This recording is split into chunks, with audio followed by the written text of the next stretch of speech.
Why is it that humans are afraid and we're taught that fear even exists, that is, the dark, boogeymen, governments, home invasions? Because you were born with a sense of well-being, a really strong sense of well-being, but not practiced control of a vibration.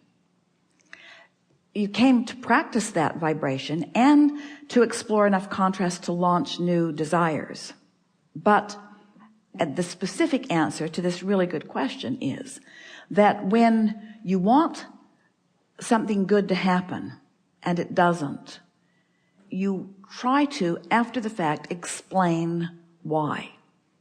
And a logical sequence of thoughts leads you to believe that there must be some outside force that is preventing you from the good that you know you want. Because your logic tells you, if I am good and if I want good, then shouldn't I be experiencing it? And if you aren't, then your logic says then there must be someone, something that is interfering. And then as you look for that, you prevent the good from coming. And the more you prevent the good from coming, the more you look for that. And the more you look from that, the more you prevent the good from coming, until you convince yourself with the facts of the absence of the good that you're looking for, that there must be some source of darkness. So it takes a little while to reorient yourself back into your true understanding of well-being. And hold your thought, because our friend earlier was a wonderful depiction of something that we want to emphasize here in a dramatic enough way that you can all really feel it. When you really, really, really, really, really want something that you're really, really, really, really, really not getting, then you have to explain it in a really, really, really big way. It's sort of like that. It's sort of like that. And here's the bigger piece of that. Since every one of you is source energy,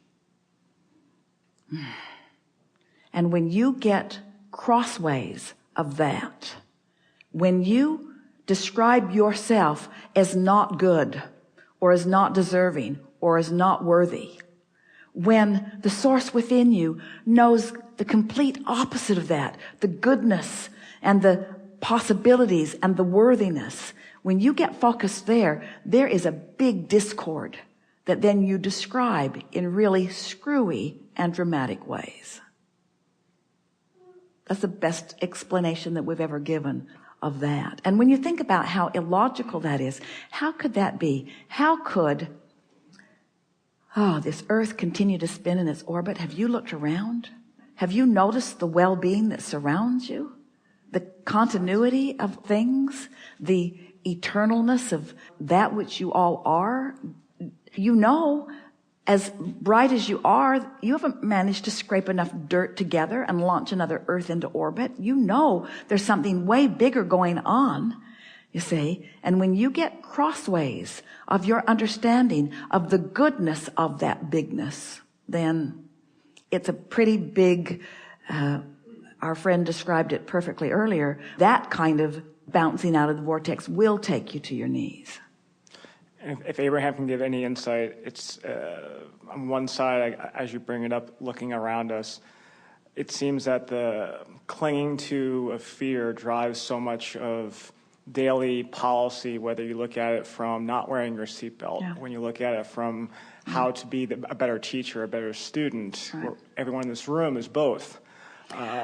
We want to use why different. Is it there? We want to use different words than clinging to your fear, because your fear is the indication that you're clinging to something that the source within you doesn't cling to. In other words, the source within you holds steady to the knowledge of your brilliance and your goodness. And when you find a thought that is contrary to that, fear is the resulting emotion. So it's not that you're clinging to fear, it's that you're clinging to ideas that defy what you really know. And clinging, let's use a different word, law of attraction, is helping you maintain those, because when you activate it, you're getting more like it. When you get more like it, you observe it. When you observe it, you get more like it. So an understanding of how things work is where your freedom is, isn't it? Since words don't teach, don't you want to try some thoughts that feel better and then watch how the grid fills in? That's the only way that you're ever really going to know for sure. Because you can't take anybody else's word for it, because you don't know what they're thinking. You don't know what their vibrational point of attraction is, other than by the evidence of what they're living. So you've asked a really significant question. How can I live in a world where there are things unwanted that I might observe? How can I not let those obvious, observable things affect my vibration? And we say the only way is by caring about how you feel enough to then contour what you're willing to observe. And once you start making the correlation that if you observe it, it's active in your vibration. If it's active in your vibration and you continue to observe it, it's going to become active enough that the grid's going to fill in with it. And when the grid fills in with it, it doesn't mean that there's something outside that's filling in your grid. It means that you in your sloppy gridding, it means you in your sloppy focusing, it means you not using your guidance system in the way you intended, are practicing vibrations that are perpetuating and keeping things going that you don't want, you see. It's so lovely once you get this, because then everything that everyone's living makes sense, because their conversation equals what manifests. And you want to say, well, don't talk about that, because it keeps equaling what's manifesting. And they don't believe it. They sort of believe, like you were talking when you first sat down, they believe that there's outside things that are happening that they need to fear and guard themselves against and protect themselves from. And so there's this philosophy that if I can push hard enough against this thing I don't want, that I will be able to obliterate it, and in its absence there will be well-being. Except you can't push hard enough against it, because the more you push on it, the more you focus on it, the more you activate a vibration, the more you create a grid, the more that comes to you. It's so liberating to finally get control of your own grid. And the only way you get control of your own grid is by making the association between how you feel when you're doing the grid work and then what fills in. And once you start making that association, then you're liberated. Then you can deliberately choose a thought. And we know sometimes it's hard to let go of those practiced thoughts. Beliefs are powerful. Beliefs equal your point of attraction. When you believe it, you're offering a steady vibration. And the reason you believe it is because you're offering a steady vibration. And since you're offering a steady vibration, the grid's filling in with it, and that's why you believe it. Isn't it interesting? So wait, do I believe it because it is, or is it because I believe it? It is because you believe it. It is because you believe it. And a belief's just a thought you keep thinking. So if you've got stuff happening that you don't want, then stop thinking it. But Abraham, I believe it. Well, stop it.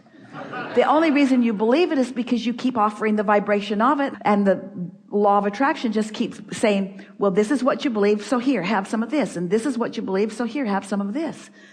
Is it hard to believe that you could change your beliefs? Or have you shown yourself that you can soften a vibration, that you can offer a different vibration than you offered before about something? What trips most people up is that they want a circumstance to change so that their belief can change. And we want your belief to change so that the circumstance can change. And we know that the fastest, most effective way to change a belief is to deactivate it so that it stops producing evidence that you focus on. And in the absence of the evidence, you have a chance to focus on something else. And that's really what going general is. Did we get to the heart of what you're reaching for? You did. So what do I do, Abraham, when I live in a world where there are so many people that are guarded against so many things? Well, don't be upset about them being guarded. Try to understand it. Well, they don't really understand the law of attraction. They don't really understand their point of attraction. And maybe I can demonstrate through the power of my example something different. And every now and again, someone will notice that things are different for me, and they might ask. And if I'm doing my grid work effectively, they will ask, and they will ask in an atmosphere of openness so that they'll hear what I'm saying. Words don't teach, but life experience does. So as you move through life, not guarded, and demonstrate well-being, then it might get someone's attention. But whether it does or not, you're free of the fear and the things to push against. Nothing ever comes into your experience that is not active in your vibration, ever. Ever. Thank you. Yes, indeed.